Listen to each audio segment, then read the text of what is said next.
Kemudian yang keempat ya adalah pendidikan. Jadi para suami punya kewajiban memberikan kesempatan istrinya untuk belajar agama. Kalau dia bisa ajar sendiri bisa, kalau tidak hadir di pengajian begini perlu, ya. Karena Allah Subhanahu wa taala berfirman dalam surah Tahrim, surah nomor 66 ayat 6, ya ayyuhalladzina amanu qu anfusakum wa ahlikum nara. Ya, al-ayah yang artinya hai orang beriman selamatkan dirimu dan keluargamu dari api neraka. Kata para ulama, bagaimana menyelamatkan keluarga dari neraka? Dengan pendidikan. Jadi ibu usahakan selalu ya belajar agama walaupun online. Dan itu suami juga harus memberikan kesempatan dia, terutama yang berhubungan dengan haknya atau tugasnya perempuan. Bagaimana jadi istri yang baik, seperti ibu-ibu dengar hari ini misalnya, bagaimana menjadi ibu yang baik, bagaimana mendidik anak dan seterusnya lah ya. Itu yang keempat. Dan yang terakhir, yang kelima adalah perlindungan. Ibu punya hak untuk dilindungi. Semua suami yang melindungi istrinya itu ibadah. Bahkan kalaupun dia sampai terbunuh ya karena membela istrinya, misalnya lagi jalan suami istri, istrinya mau diperkosa sama orang jahat, lalu dia membela diri, dia membela istrinya sampai dia terbunuh, maka dia mati syahid. Orang yang terbunuh karena membela kehormatan istrinya, kemudian dirinya, hartanya, ini semua adalah orang yang mati syahid. Maka itu kurang lebih gambaran tentang masalah kewajiban.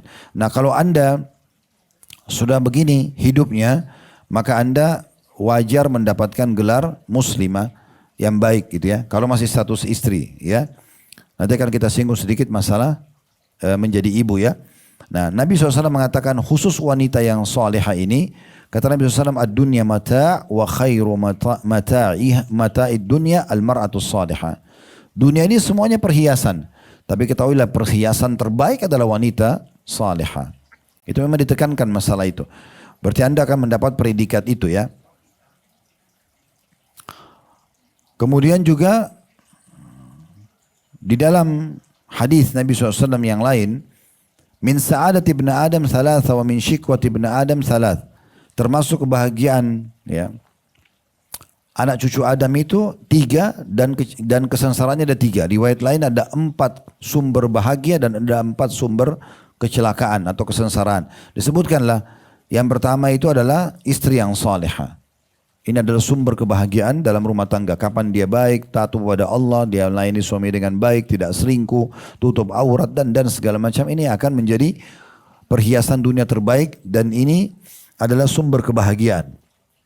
Ya, dia akan memberikan hak suaminya, dia akan menjaga anaknya dengan baik, menjaga amanah harta dan seterusnya. Kemudian yang kedua, sumber kebahagiaan adalah rumah yang layak sesuai dengan kemampuan. Yang ketiga, tunggangan yang nyaman sesuai dengan kemampuan, dan yang keempat adalah tetangga yang baik, lingkungan yang baik. Sebaliknya, kesengsaraan ada 4. Riwayatnya ada 3 tadi, tapi saya ambil riwayat yang 4-nya, yaitu istri yang buruk akhlaknya, itu kesengsaraan. Ya, kemudian yang kedua adanya rumah sempit, ya, sementara dia mampu, kendaraan yang tidak nyaman, dan tetangga yang buruk. Jadi semua ini harus betul-betul diperhatikan. Sekarang kita masuk sebagai penutup di masalah menjadi status yang kedua ibu. Ya. Mohon maaf kalau ada di antara Anda memang yang belum Allah karunia anak. Saya tidak bermaksud karena saya tidak kenal ya. Tetapi Allah Subhanahu wa taala menciptakan kita untuk memang populasi.